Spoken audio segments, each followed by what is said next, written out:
This video is a complete beginner guide to electric guitars. I'll be showing you everything that you need to know to be able to restring, set up and maintain your guitar. We'll look at the difference between a Telecaster versus a Les Paul versus a Strat, what single coil pickups are versus humbucking pickups. All of that is coming up in this video. There are three main types of electric guitar. First came the Telecaster, then the Les Paul, and then the Stratocaster. To differentiate the three main types of guitar, you can do one of two things. First is to just have a look at the body shape.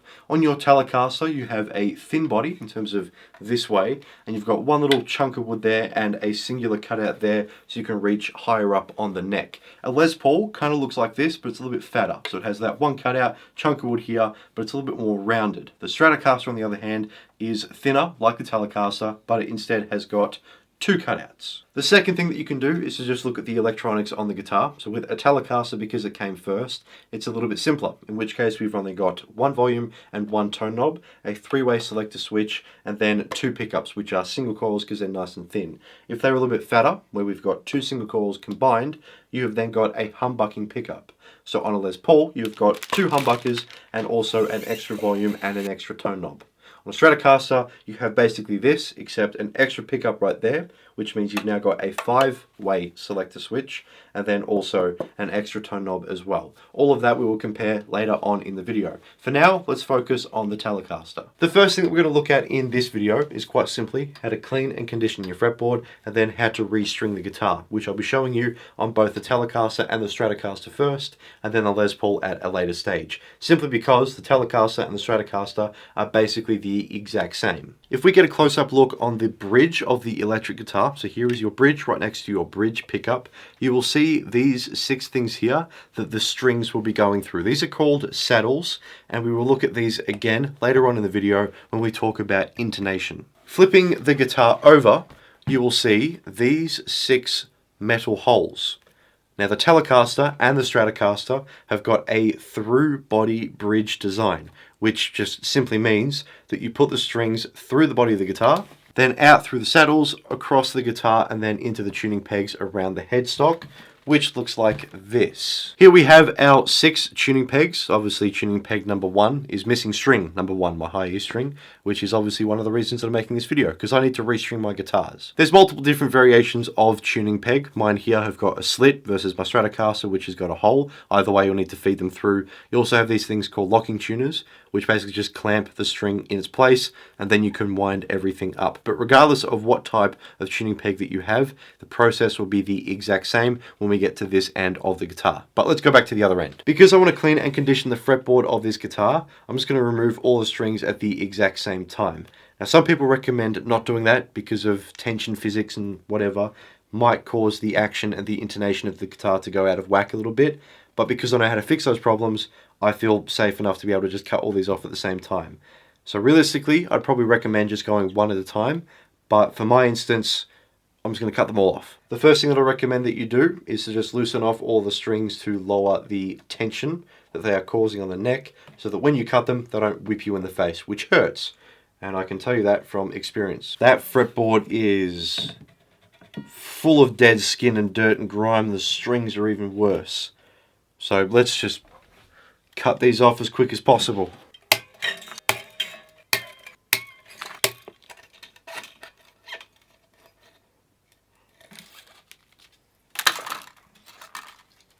All the strings are off, and these are absolutely disgusting. I'm going to throw them away as quickly as possible, but let's have a look at what we need to clean and condition the guitar. Dunlop. I quite like the company of Dunlop because they provide me with lots of different very interesting and very necessary guitar things, like these bottles of fretboard conditioning foundation, also my strap locks, all my picks come from Dunlop as well. Very good company, recommend checking them out. These both came in a kit with a lot of other bottles, all just for cleaning and maintaining your guitar, which I got from my mum and dad for my birthday, I think about 3 or 4 years ago, and they're still not even half used. So I get my money's worth, well, mum and dad's money's worth with that. Plus, it came with some microfiber cloths, which you'll also be needing. The first bottle, which is obviously bottle number 1, is your cleaner and your preparation. So I squirt that all over the fretboard, and it'll help me get away all the dirt and grime and dead skin, so that I can then apply the conditioner, which will condition, oil, and protect the fretboard. So before we condition and oil the neck, we're obviously going to clean it, which is what we're going to use this one for. So a couple of sprays on my microfiber cloth, alcohol, and then we just start chipping away at all this dead skin and disgusting feral whatever. There's literally no trick to this, you just scrub.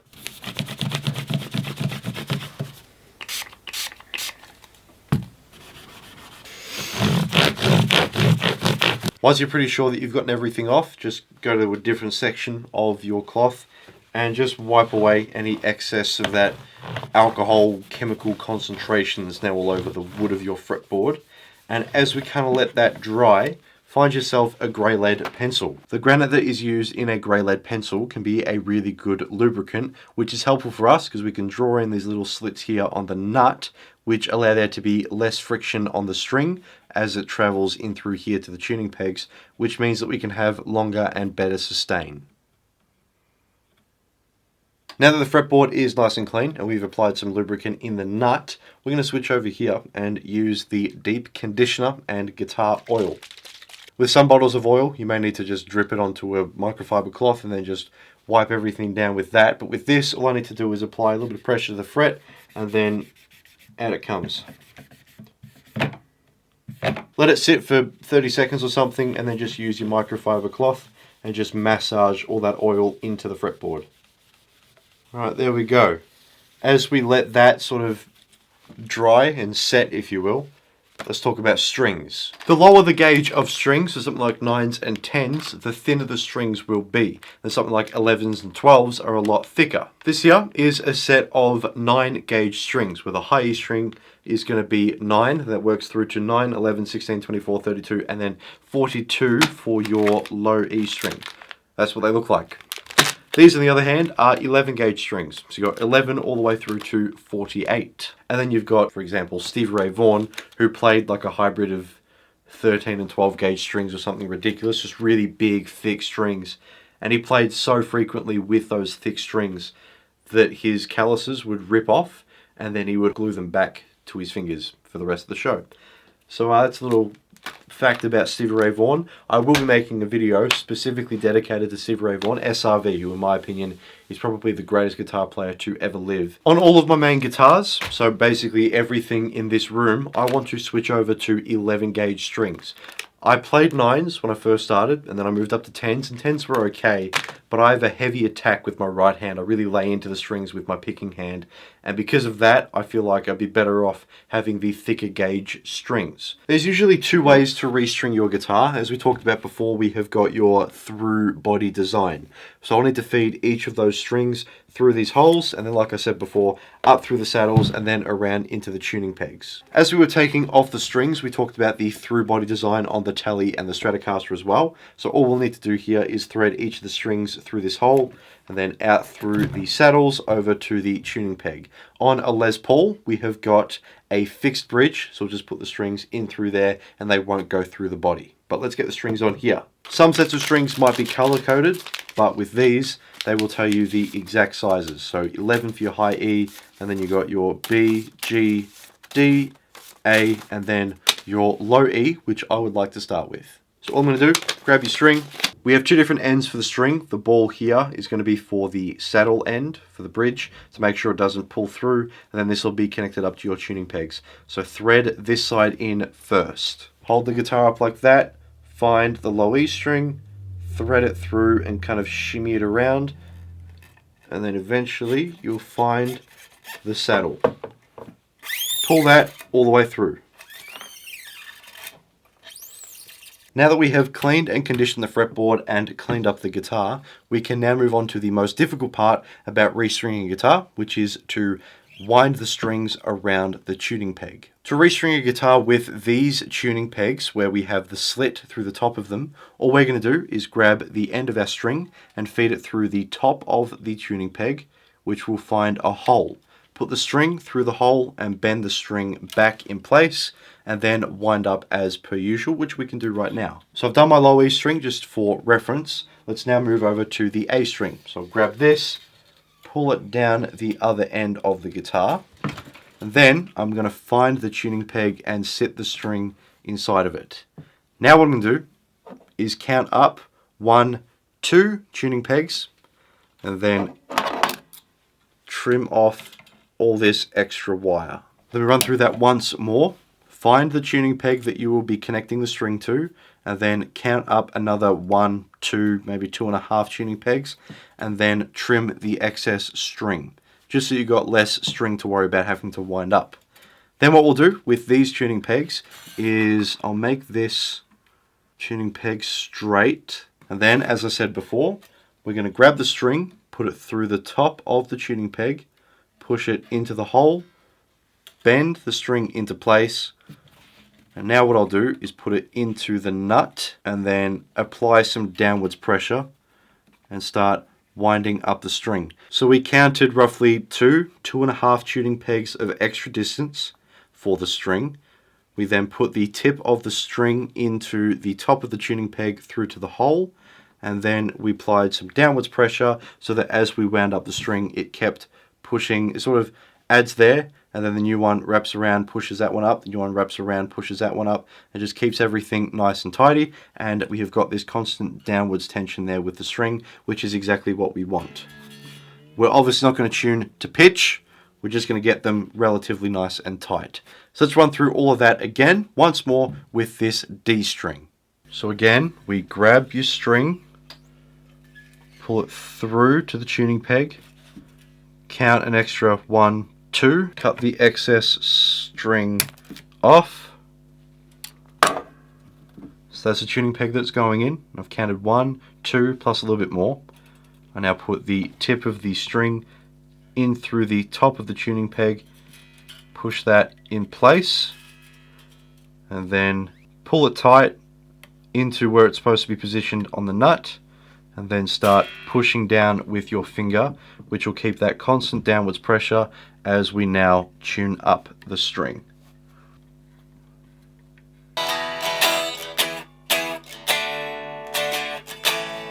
It sounds good, it feels good, and most importantly, it looks good, which means it can go back up on the wall and we can move on to the next guitar. To restring a Stratocaster, we're going to follow the exact same steps that we just did to restring the Telecaster. I'm going to take off all the strings, clean and condition the fretboard, and then put on the brand new strings. Of course, we've got that through body design, so put it through the saddles, then over, around into the tuning pegs. But the only difference is, instead of having that slit in the top of the tuning pegs, it's just a hole. I'm going to do the exact same thing as we did just before. I'll loosen off all the strings and I'll cut them off, pull them through the body, which will be through there, and then I'll clean and condition the fretboard, put the strings back on, and then we'll look at the headstock.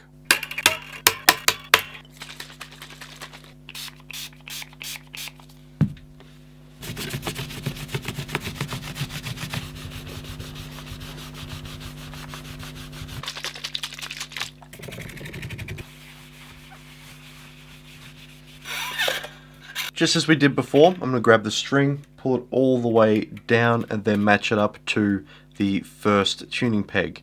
I'll then count 1.5, maybe 2, just like we did with the Telecaster, and trim off the excess string. These tuning pegs have got the hole through the middle, which means we're going to need to push this through just enough to where we see the other side, and then what I do is just, as we did with the Telecaster, put it in the nut, push down, and then just start winding. Some people do prefer to push it through a little bit more and then actually flatten that end of the string, similar to what we did with the Telecaster's tuning pegs, and that way you've got this sort of, has like this downward thing with the string, and then every time the string wraps around itself, it locks that into place. But I don't enjoy that very much, and this to me is a little bit easier. So I'm going to apply pressure there on the string. And then, because of a little bit of friction and some things invented by Sir Isaac Newton, we just hold down, twist, and everything stays as it should. With the E string done, let's have a look at the A string. So I'll grab this, drag it all the way down, find the nut, Then there's the tuning peg, +1, +2, we'll cut about there. Cut that, and then just as we did with this one, we're going to find the hole, push it through just enough, lock it into the nut, apply that downwards pressure. Again, it's very important you do that, and then we start winding, making sure, I don't know if I mentioned this with the Telecaster, but we make sure that the string is to, I guess, the right. If you were looking at it from my point of view, make sure that the string is always being pulled to where the string wraps around the tuning peg, we'll say anti-clockwise. I'm up to the high E string, which is probably the most frustrating one to do, simply because it will not stay in the tuning peg. So what we're going to do is loop it through twice. One, and then two.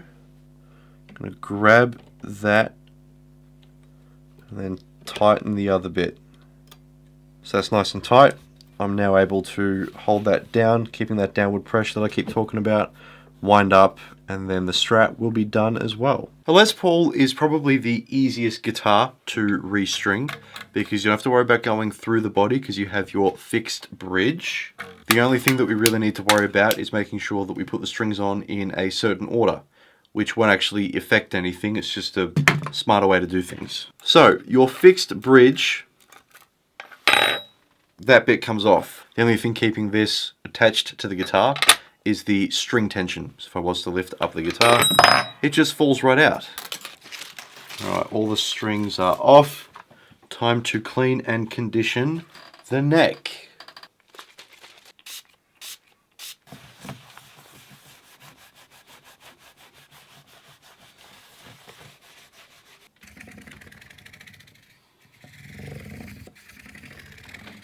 Fretboard is cleaned and conditioned, so we can start putting on our strings. Unlike a Strat and Telecaster, we don't need to go through the body of the guitar. So with a Les Paul, all we need to do is put the string through the fixed bridge and then out on top of the saddle. When we restring a Les Paul, just to make our life a little bit easier, we'll do just 1, 2, 3, 4, 5, 6 that way. So the two outer strings, then the middle strings, and then the center strings like that. So as we've done with every other time we have restrung any guitar, we're going to grab the string, pull it into the nut, go 1, +1 and a bit for the low E string because it's thicker, trim off the excess, feed that through on that side, downwards pressure to make sure that the string that's going into the tuning peg is always to the middle of the headstock, so never facing up. We don't want the string to wrap around this way, you want it to wrap around this way, so it's more in line with the bridge. As we start to see some tension on the strings, which I've got right about there, I'm just going to go back to the bridge and make sure that the string is sitting comfortably in the saddle. There we go. And now we wind it up.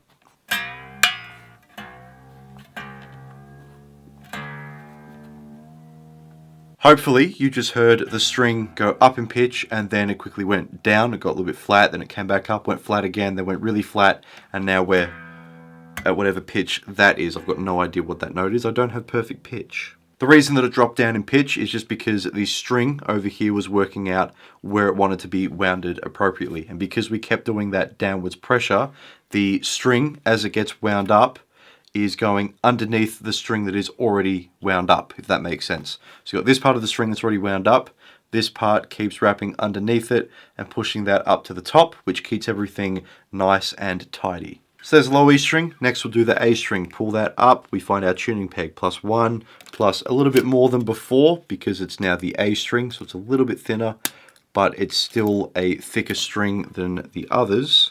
Some guitars have got locking tuners, which we'll look at in a second, but just as we've done with the Strat, not the Telecaster, because there was that slit in the top of the tuning peg, but just as we've done with the Telecaster, I just need to put the string through the hole and then start winding the string around the tuning peg.